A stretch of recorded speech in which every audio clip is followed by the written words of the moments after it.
नमस्कार मंडळी, कशा आहात तुम्ही सगळे। मी सुनीता, माझी सखी स्त्री शक्तीचा सन्मान माझ्या यूट्यूब चॅनलवर तुम्हा सर्वांचा मनापासून स्वागत करते।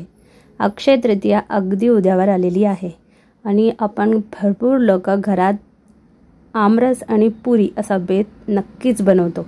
भरपूर वेळा असं होतं की आमरस आपण बनवून ठेवतो आणि त्याची चव बदलते आणि तो काळा पडतो। तर आज आपण भरपूर असा टिप सोबत आमरस आणि पुरी याची रेसिपी बघणार आहोत। तर चला रेसिपीला करूया सुरुवात। त्यासाठी मी इथे 2 कप गव्हाचा पीठ घेतलेला आहे। आता आपल्याला इथे चवीपुरतं मीठ आणि अगदी चमचाभर इतकं तेल टाकायचं आहे। तेल सुद्धा आपल्याला इथे जास्त टाकायचं नाहीये, फक्त 1 चमचाभर आपण तेल टाकूया आणि व्यवस्थित मिक्स करून आणि आपल्याला हे घट्टसर असं पीठ हे मळून घ्यायचं आहे।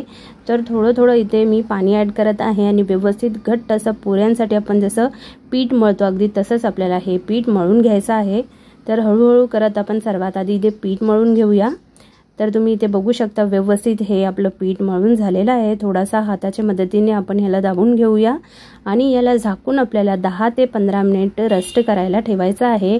पुऱ्यांचं जे पीठ असतं त्याला रेस्ट करायची अगदी गरज असते, कारण तरीच आपले पुऱ्या मऊ आणि मस्त फुगणार आहे। तर पीठ आपण मळून बाजूला ठेवलेलं आहे। मी इथे 2 हापूस आंबा घेतलेला आहे। आता आंबा तुमच्याकडे जसं अवेलेबल असं तसं तुम्ही घेऊ शकता। आता सर्वात पहिली टिप म्हणजे रस बनवण्यापूर्वी आपल्याला आंब्याला अर्धा तास पाण्यात भिजवून ठेवायचा असतो, कारण हे खूप आंब्याचा रस असतो ते खूप गरम असतो। तर त्याची तासी थोडीशी थंड व्हावी म्हणून आपल्याला हे अर्धा तास पाण्यात भिजवून ठेवायचं असतं।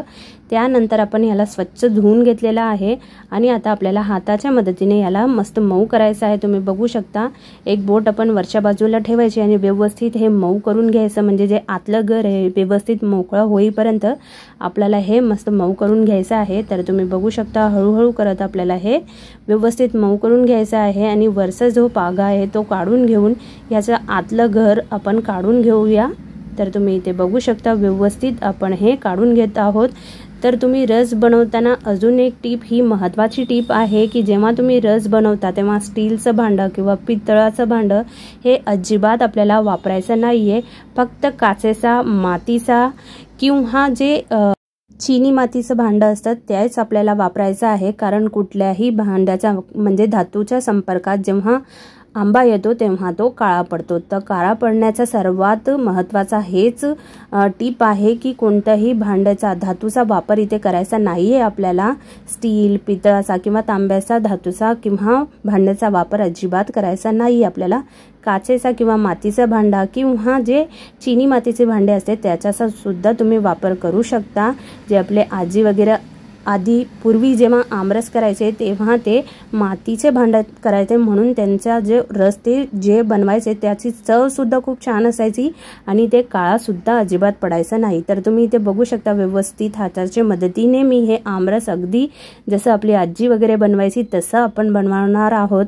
आणि त्याचबरोबर इथे चवीपुरतं मी साखर ॲड करत आहे। साखर तुम्ही कमी जास्त करू शकता। मी इथे 2 चमचे ॲड केलेले आहेत। जसं तुमचं आंबा गोड कमी गोड असेल त्याप्रमाणे तुम्ही साखर ॲड करू शकता आणि रवीच्या मदतीने व्यवस्थित आपल्याला हे असं फिरवून घ्यायचं आहे। तुम्ही बघू शकता आपण इथे मिक्सरचा सुद्धा अजिबात वापर करत नाहीये, कारण मिक्सरचं भांडं सुद्धा इथे तुम्हाला माहित आहे की स्टीलचं भांडं असतो, तर ते भांडा जर ह्याच्यात लागलं, आमरसला लागलं ते काळा पडतो, म्हणून आपण मिक्सरमध्ये सुद्धा अजिबात याला फिरवायचं नाहीये। हाताच्या मदतीने, रवीच्या मदतीने असं आपल्याला हे घोटून घ्यायचं आहे आणि थोडेसे जर घुटले असले ना आमरसमध्ये ते चवीला अजून खूप छान लागतात। तर तुम्ही बघू शकता इथे मी चमच्याचा सुद्धा पळीचा, स्टीलच्या पळीचा वापर केलेला नाहीये।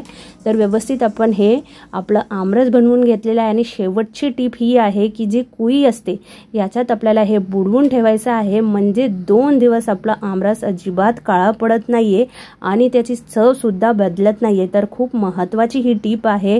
जर तुमच्याकडे आमरस खूप जास्त प्रमाणात बनवत असेल तर 2 ते 3 कुई तुम्ही याच्यात बुडवून ठेवा आणि याला झाकण लावून आपण थोडंसं थंड होण्यासाठी फ्रीजमध्ये ठेवत आहोत। तर झाकण ठेवताना सुद्धा लक्षात ठेवा की आपल्याला स्टीलचं झाकण ठेवायचं नाही आहे, चिनी मातीचा किंवा काचेचा तुम्ही इथे झाकण वापरू शकता। तर इथे आपण अर्धा तास याला आपण फ्रीजमध्ये ठेवूया, म्हणजे थोडंसं थंड झालं की चवीला अजून आमरस छान लागतो। तर इथे तोपर्यंत पीठ जे आपण ठेवलेलं होतं मळून ते सुद्धा थोडंसं मऊ झालेलं आहे, तुम्ही बघू शकता।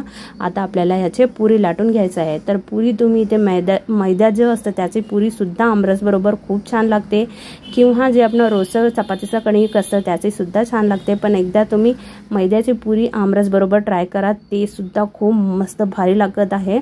तर तुम्ही इथे बघू शकता व्यवस्थित आपलं हे पीठ मऊ मळून झालेलं आहे। याचे आपण गोळे करून घेऊया आणि व्यवस्थित इथे आपण पुरी लाटून घेऊया। पुरी जर तुम्हाला एकसारखी यायची असेल, म्हणजे कधी कधी असतं की पुरी छोटी झाली किंवा मोठी झाली, तर त्यासाठी तुम्ही एक छोटंसं बाउल किंवा वाटी किंवा छोटीशी जे डिश असते त्याच्याने ह्याला असं सर्कल करून कापून घ्या, म्हणजे एकसारखे तुमचे पुरी येतील। तर माझे हे व्यवस्थित एकसारखे येतात म्हणून मी कापत नाही आहे। जर तुम्हाला येत नसेल तर एकसारखी अशी पुरी यायची असेल तर तुम्ही छोट्याशा वाटीचा वापर करून एकसारखे पुरींचा शेप इथे देऊ शकता। तर इथे तेल सुद्धा व्यवस्थित गरम झालेलं आहे आणि मस्त अशी आपली पुरी इथे फुललेली आहे, तुम्ही बघू शकता। तर अक्षय तृतीयाला खास असं पुरी आणि आमरसचा बेत हे केलाच जातो। तर तुम्ही बघू शकता व्यवस्थित आपली ही पुरी फुललेली आहे। तर खूप भरपूर टिप्स सोबत मी तुमच्यासोबत आज ही आमरस आणि पुरीची रेसिपी शेअर केलेली आहे। तर आमरस काळा पडू नये किंवा त्याची चव बदलू नये म्हणून जे टिप्स मी तुम्हाला सांगितले आहे ते एकदा नक्की वापर करा, तुम्हाला नक्की कळेल की आमरसची चव बदललेली नाही आहे आणि ते काळा सुद्धा पडलेला नाही आहे। तर एकदा ही रेसिपी नक्की ट्राय करा आणि कमेंट करून नक्की कळवा की तुम्हाला ही रेसिपी कशी वाटली। व्हिडिओ आवडला असेल तर व्हिडिओला लाईक करा, शेअर करा आणि सबस्क्राईब करायला विसरू नका। तुम्ही ही रेसिपी तुमचे फ्रेंड्स आणि फॅमिली बरोबर तुम्हाला आवडली असेल तर नक्की शेअर करा। तर चला पुन्हा भेटूया असेच छान छान रेसिपी सोबत। मी तुमच्यासाठी असेच छान रेसिपी पुन्हा घेऊन येत राहणार आहे। तोपर्यंत मस्त का स्वस्थ रहा आणि सर्वात महत्त्वाचं म्हणजे आनंदी रहा। धन्यवाद।